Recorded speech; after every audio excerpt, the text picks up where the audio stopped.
सर्वलोकैकनाथेषु विघ्नेश्वरा तेणे ब्रह्मरुद्रादिकवये प्रियन्ति ते गुरुवायुरायतारिणमय यत्र स्त्रीसर्गो मृषा धाम्ना स्वेन सदा निरस्तपूर्वकं सत्यं परं सत्यं परं सत्यं परं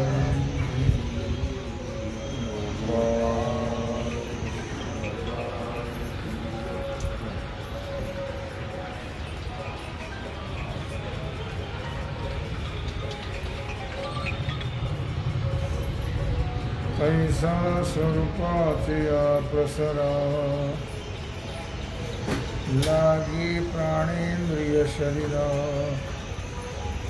अटणी करणे जे विराटी चितप भगवान सिद्धेश्वराच्या आश्रम कृपेनं श्री रुक्मिणी पांडुरंगाच्या चरणावर बसून श्री सद्गुरु ज्ञानेश्वर महाराज, श्री जगद्गुरु तुकाराम महाराज, श्री संत एकनाथ महाराज यांच्या चरण सानिध्यामध्ये आपण सर्वजण मिळून महान ग्रंथराज ज्ञानेश्वरीच्या 16व्या अध्यायाच्या 108 ओवीचा आपण विचार करतो. तैसा स्वरूपाची या प्रसरा लागी प्राणेंद्रिय शरीरा आटणी करणे जे विराटी चितप. विषय आहे तप. त्याप्रमाणे वरती जे दृष्टांत सांगितले त्याप्रमाणे सर्वत्र आत्मस्वरूपाचा विस्तार होण्याकरता क्रच्छ्रू चांद्रायणादी व्रत, वायू भक्षण करणं व्रत, नुसतं पाण्यावर राहून व्रत, झाडाची वाळलेली पानं खाऊन तपश्चर्या करणं, अर्थात प्राणाला क्षीण करत राहणं, किंवा यम नियम आसन योग करणं, किंवा वैराग्याने इंद्रियांना संमित करणं म्हणजे कंट्रोल इंद्रियावर करणं. असं पायी तीर्थयात्रा करणं, पंचाग्नी साधन करणं. या अशा उन्हाळ्यामध्ये 1-1 फुटावरती 5 अग्नी पेटवायचे आणि मधी बसायचे. त्याला पंचाग्नी साधन असं म्हणतात. दुपारी 12 वाजता किंवा पाण्यात कंठाइतक्या पाण्यामध्ये बसून पौषामध्ये तपश्चर्या करणं. अशी जी साधना आहे ही साधनं करून प्राणावर विजय मिळवणं,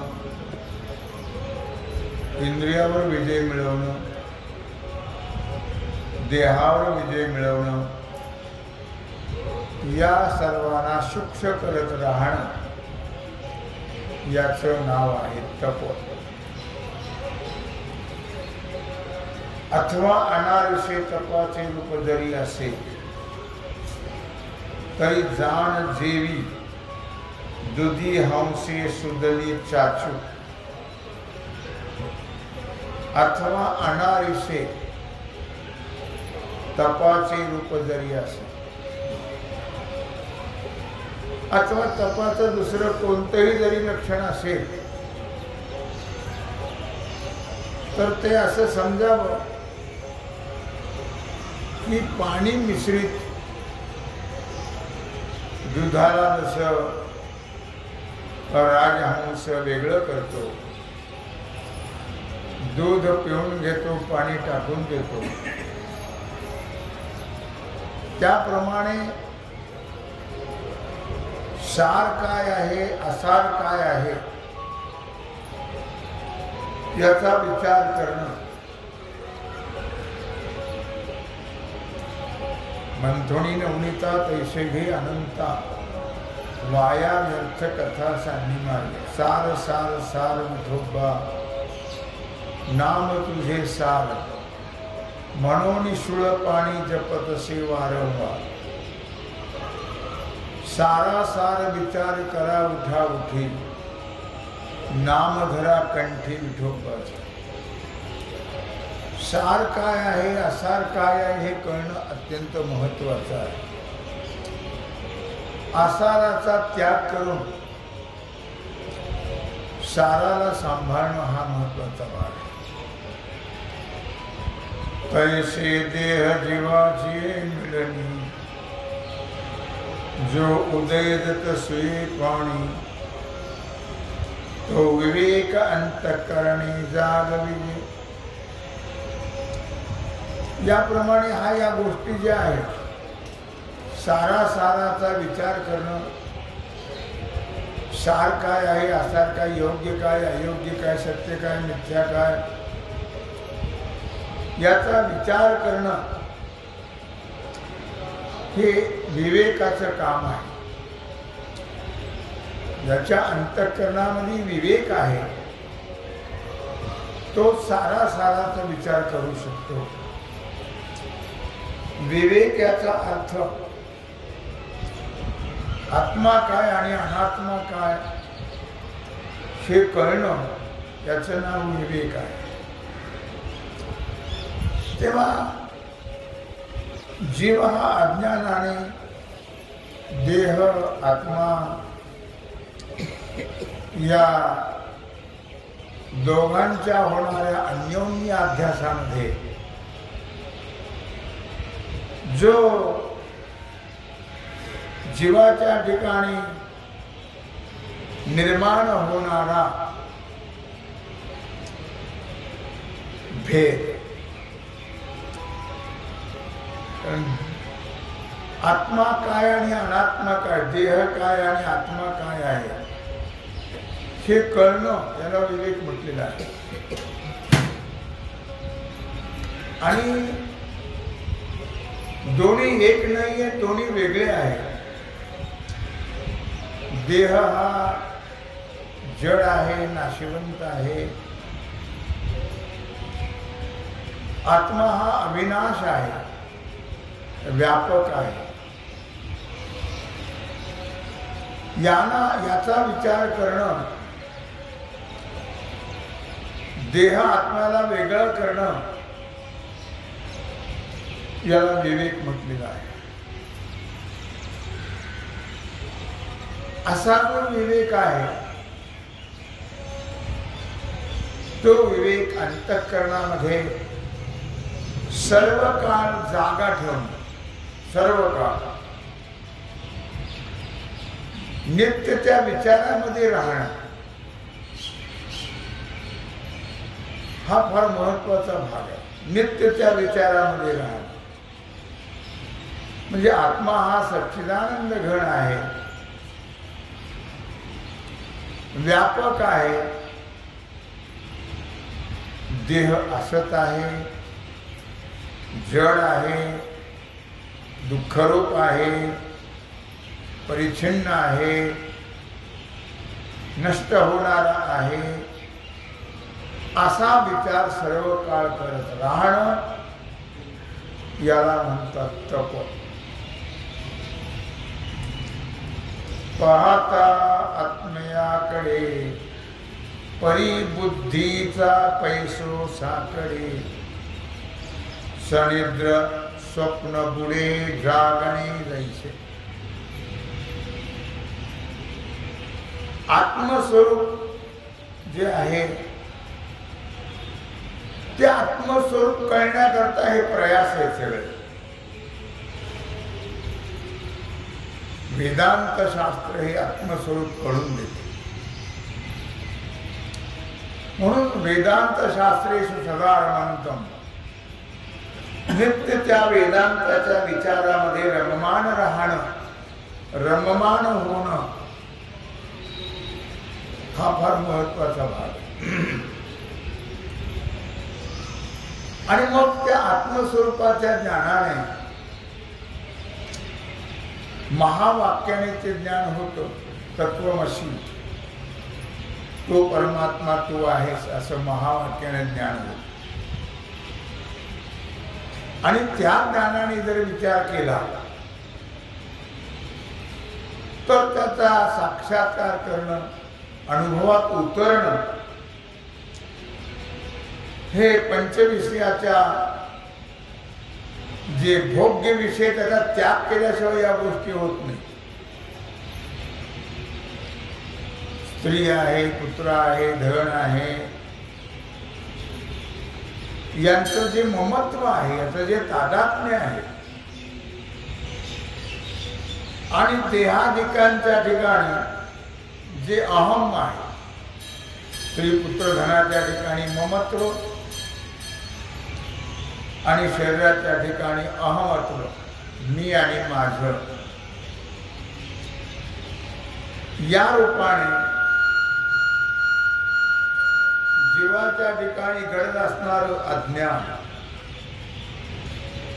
जोपर्यंत कळत नाही तोपर्यंत देहाला मी म्हणतो मनुष्य, आणि बाकीच्याला श्रीधर पुत्राधिकाला माझं म्हणतो. हा मोठा भ्रम आहे. त्याला शास्त्रामध्ये अहम अध्यास आणि मम अध्यास असं म्हटलेलं आहे. माझेपणा आणि मीपणा हा मोठा भ्रम आहे. तो नाहीसा होणं, तो नाहीसा करणं हे फार महत्वाचं आहे. आणि ते केवळ आत्मनिष्ठ राहिल्याशिवाय होत नाही. संकटामध्ये सापडणं किंवा तो विषय जो आहे तो विषय मनातून नष्ट करणं, आत्मज्ञानाने दुःख निवृत्ती होते. जो विस्तार आहे प्रपंचाचा तो विस्तार संकोचित होतो. आणि एकमेवाद्वितीयम या परमात्म स्वरूपाच्या तत्वामध्ये जीव एकरूप होऊन जातो. म्हणजे त्याला आत्मस्वरूपाची प्राप्ती होते आणि हे प्रपंचाचं दारिद्र्य नष्ट होतं. केवढा जरी असला तरी तो प्रपंच आहे, प्रापंचिक दारिद्र्य आहे. जोपर्यंत त्याचा मोह, लोभ, ममत्व, तादात्म्य, अहंकार सुटत नाही तोपर्यंत तो दरिद्री आहे. लक्षात, हे दारिद्र्य जाण्याकरता आत्मतत्व यथार्थ करणं फार महत्वाचं आहे. आणि याचं नाव आहे तप.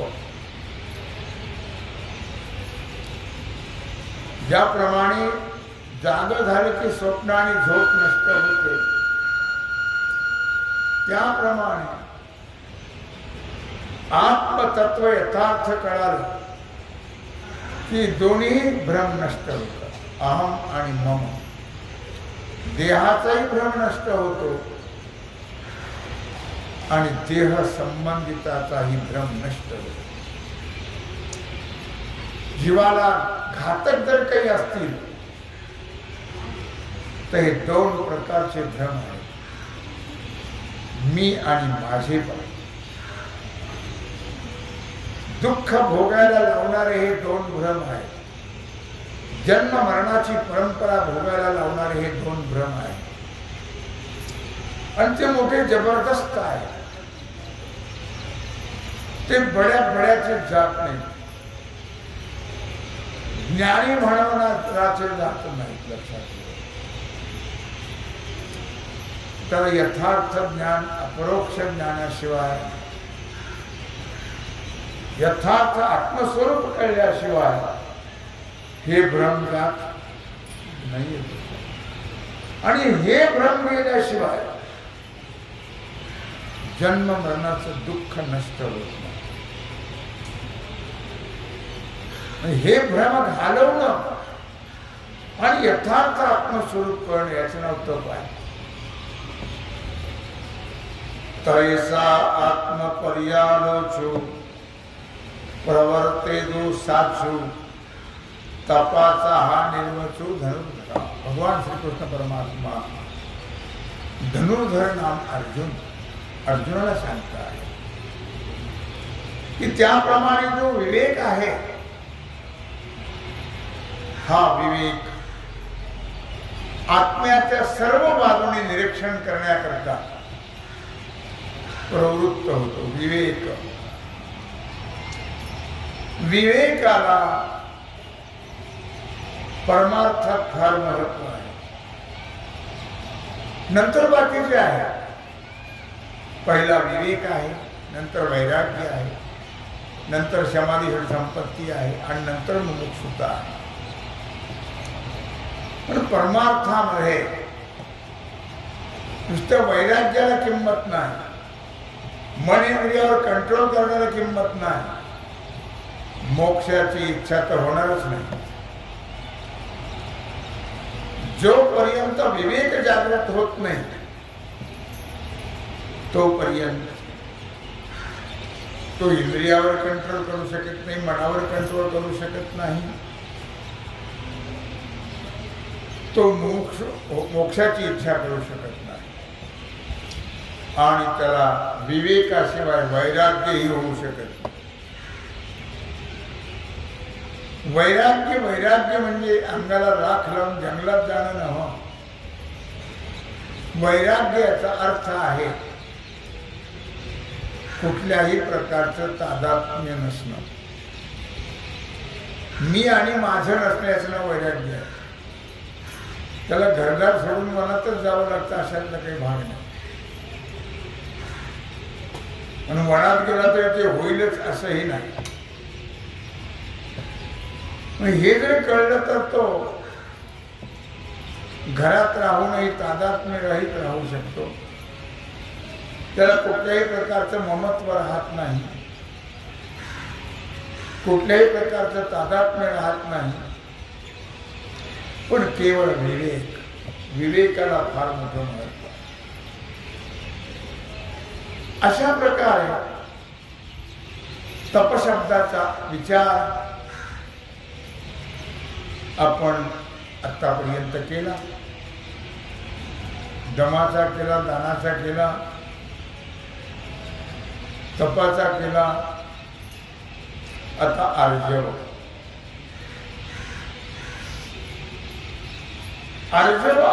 जे म्हणतात ते केवळ सज्जनपणा ज्याला म्हणतात. प्राण्याविषयी सर्व जीवाबद्दल हिताची तळमळ असणं, सर्व प्राण्याबद्दल समान प्रेम असणं,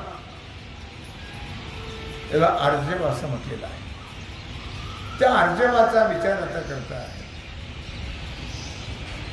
आता बाळाच्या हिती स्तन्य,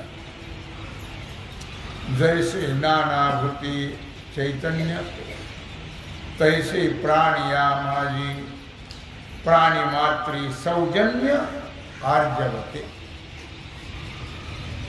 आता भगवान श्रीकृष्ण परमात्मा अर्जुनाला आर्जवाचं लक्षण सांगतात. बाळाचं हित करण्याबद्दल आई जसं आपल्या स्तनातलं दूध किंवा अनेक प्रकारच्या प्राणी मात्राबद्दल जे प्रेम आहे, सर्व प्राणी मात्राबद्दल जे प्रेम आहे, सर्व प्राणी मात्राच्या कल्याणाची जी इच्छा करणं, तळमळ असणं, तसंच सर्व प्राण्याबद्दल त्यांचं हित कशात आहे हे कळणं, याचं नाव आहे अर्जव. याच्याकरता समान ज्ञान होणं गरजेचं आहे. याचाच अर्थ व्यापक बोधावर जाणं गरजेचं आहे. व्यापक ज्ञान झाल्याशिवाय सर्व प्राणीमात्राबद्दल प्रेम, त्यांच्या हिताचा विचार करणं दुर्मिळ गोष्ट आहे. त्याच्याकरता काय काय करायला पाहिजे ते सांगतो. अहिंसा, सत्यमक्रोध,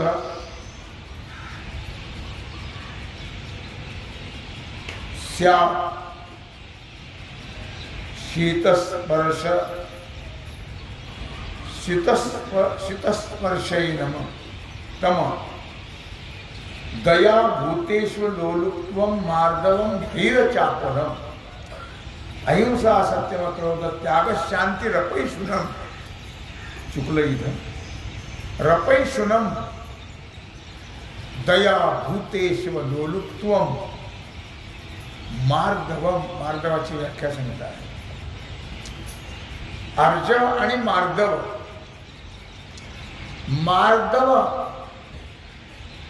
धीरचापलम, अहिंसा, सत्य, अक्रोध, शीत, उष्ण स्पर्श,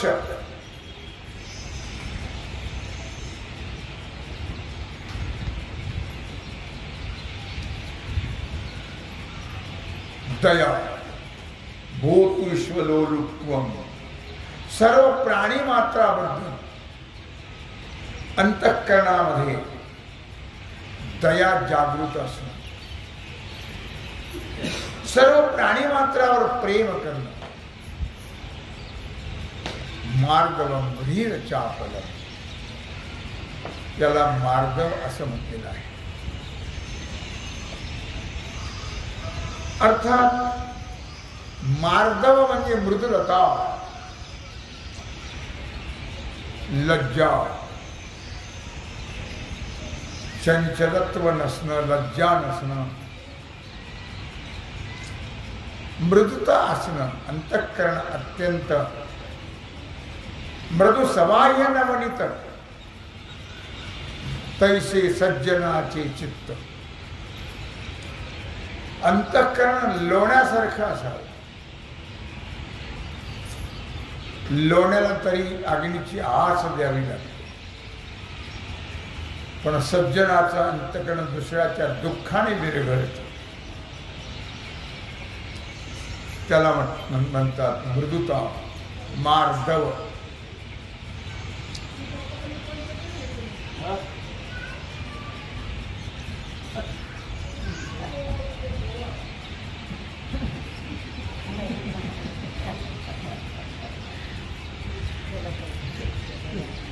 आणि जगाची या सुख उद्देशे शरीरे वाचा मानसे राटते अहिंसे रूप जाण. अहिंसा, सत्यमक्रोध. अहिंसा जगाच्या सुख उद्देशे शरीरे वाचा मानसे रहाटणे ते अहिंसे रूप जाण. सर्वेत्र सुखिनः सन्तु सर्वे सन्तु निरामयाः सर्वे भद्राणि पश्यन्तु मा कश्चित् दुःखभाग् भवेत्. किं बहुना सर्वसुखी पूर्ण होणीतिहि लोकी भजिजो आदि पुरुषी अखंड. जगाच्या सुख उद्देश सर्व जगाला सुख प्राप्त व्हावं आणि त्यांच्याकरता रात्रंदिन प्रयत्न करत राहा. जगाच्या कल्याणा संतांच्या विभूती देह कष्टविती पोटासाठी नाही, परोपकारी. जगाला सुख प्राप्त व्हावं या उद्देशाने शरीराने, वाणीनं, मनाने जगत कल्याणाकरता, जगत सुखाकरता काया वाचा मनाने प्रयत्न करत राहा. याला अहिंसा म्हणतात. आता तिकहुनी मवाळ जैसे जातीचे मुकुळ, का तेज परी शीतळ शशांकाच.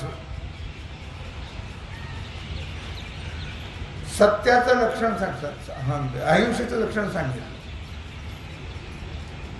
सत्याचं लक्षण सांगताय. तिखवणी मवाळ, ज्याप्रमाणे जाईची कळी असते, जाईची कळी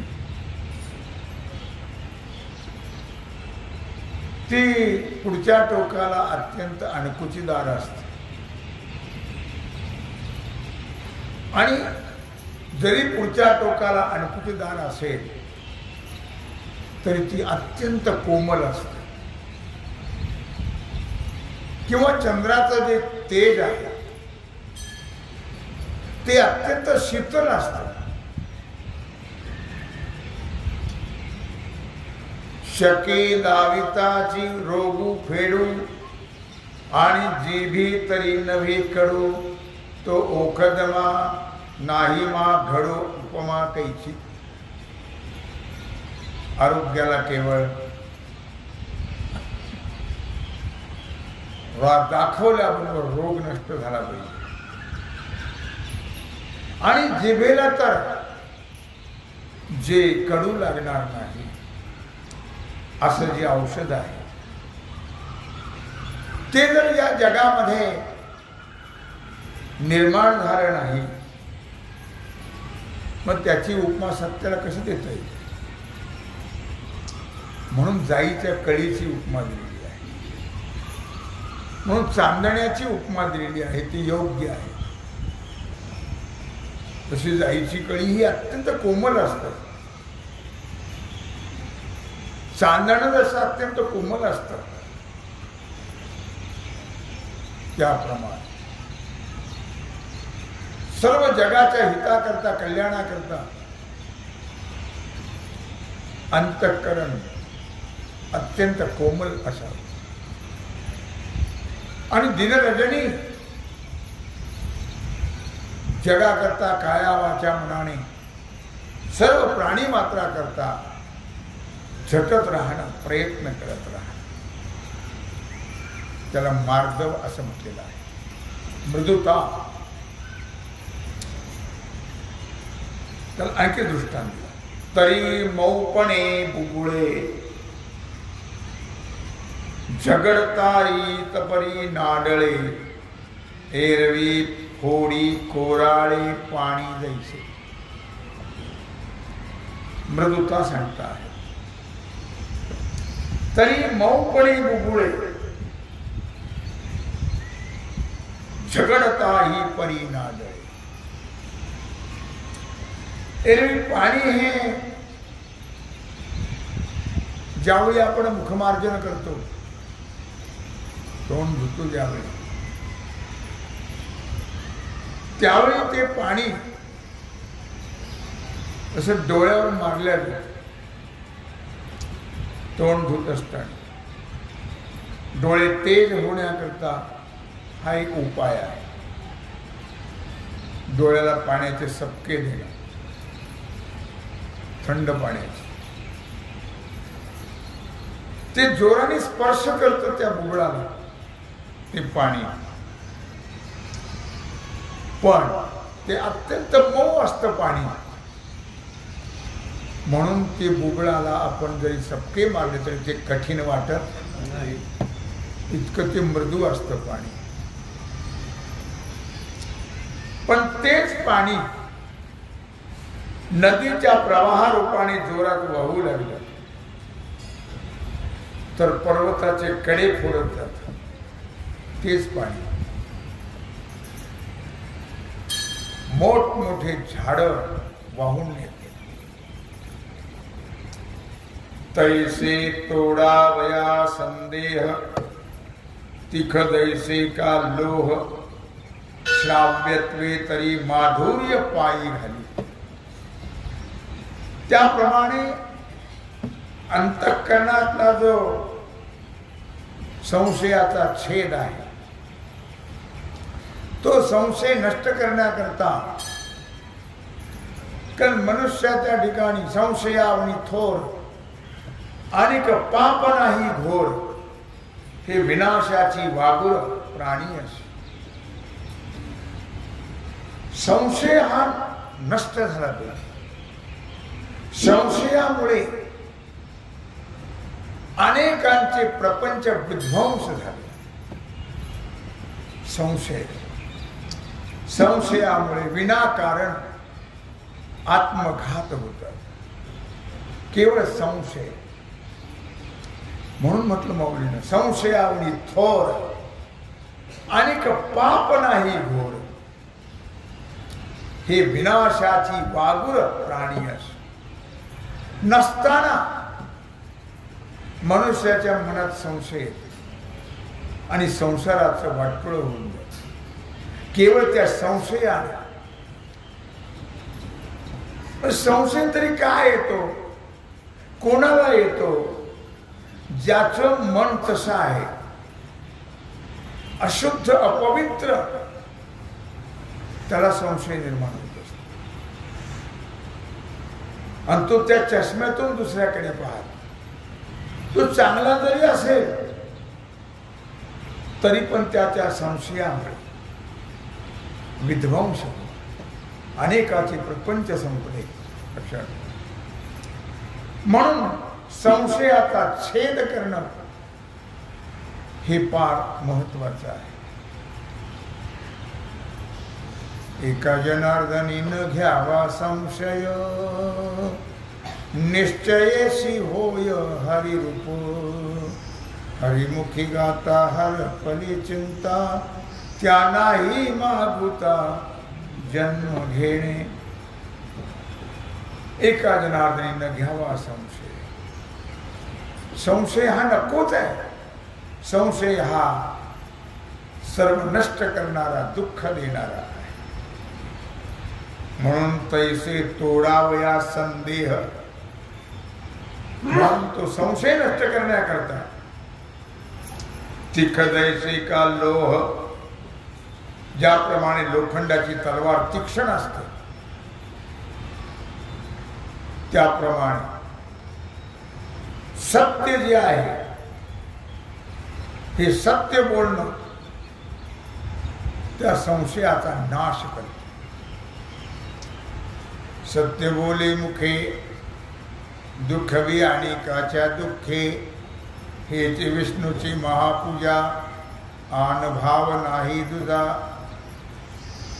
आणि ऐकण्याबद्दल मात्र अत्यंत कोमल असावा अंतःकरण. संशय छेदण्याकरता तलवारीसारखं असावं आणि श्रवण करण्याकरता अत्यंत कोमल, मृदू असावं, मधुर असावं, की ज्या सत्य भाषणातील कोमलतेमुळे, माधुर्यामुळे जगातला कोमलपणा आणि मधुरपणा पायाखाली तुडवल्या जात. म्हणून माधुर्य, मार्दव हा विषय झालेला आहे. मधुरता, मार्दवाला फार महत्व आहे. पण तुम्हाला अगोदर मी सांगितलं, मृदू सभाग्य नवनीत तैसे सज्जनाचे चित्त.